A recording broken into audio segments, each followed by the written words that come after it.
This video clip was taken from a webinar that Dr. Nordquist presented to the Academy of Oral Systemic Health 5 years ago. In this short, he will describe diagnosis and treatment of a life-threatening infection in a patient's mouth. Also, he will detail this patient's skirmish when one of his eyes went blind.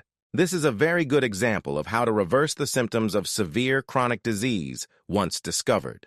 Plus, with today's revolutionary new knowledge, this short video will point you to where you can find both the formulas and natural antimicrobial products needed to prevent dental abscesses and other chronic diseases altogether. So let's dive in. Good evening, everyone. Welcome to tonight's AOSH webinar. My name is Ashley Height, and presenting tonight's webinar is Dr. William Nordquist, who is a dentist, oral biologist, researcher, writer, and speaker. And he's here to talk to us about the pathogenic mechanisms that connect oral health, diabetes, and Alzheimer's disease, among others. So thank you for joining us tonight, Dr. Nordquist.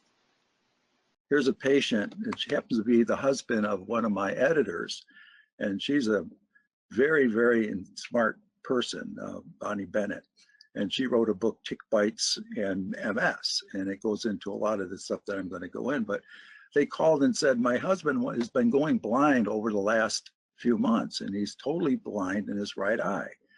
And she thought it was caused by spirochetes that probably coming from the mouth. So I told her, I said, get your butts over here and we'll get a microbial analysis or a microscopic examination and a CAT scan to find out if there's a source of infection in his mouth. And so we did a CBCT, and lo and behold, we found tooth number 3 completely abscessed, and I referred him back to Tucson, where they had an oral surgeon who went in and cleaned that whole mess up and said it was one of the worst abscesses that he'd ever treated. And also, she put him on doxycycline, which she feels is very important in treating these spirochetes, but long-term doxycycline.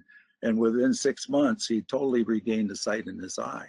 For patients with severe spirochete infection that causes abscesses in the mouth, doxycycline is the best antibiotic of choice. The chemical interaction with spirochetes does not allow the spirochete to adapt to this antibiotic. If the patient was on an antimicrobial diet, as is described in his 3 recently published books, this infection would never have formed in the first place. These natural products kill the bugs in the blood before they can travel to any part of the body and cause infection. Wherever the bugs invade is the name of the chronic inflammatory disease. The formulas and dosages for the antimicrobial natural products are disclosed in all 3 of his books. The ingredients and where they can be purchased are located on his website. The links are below in the description.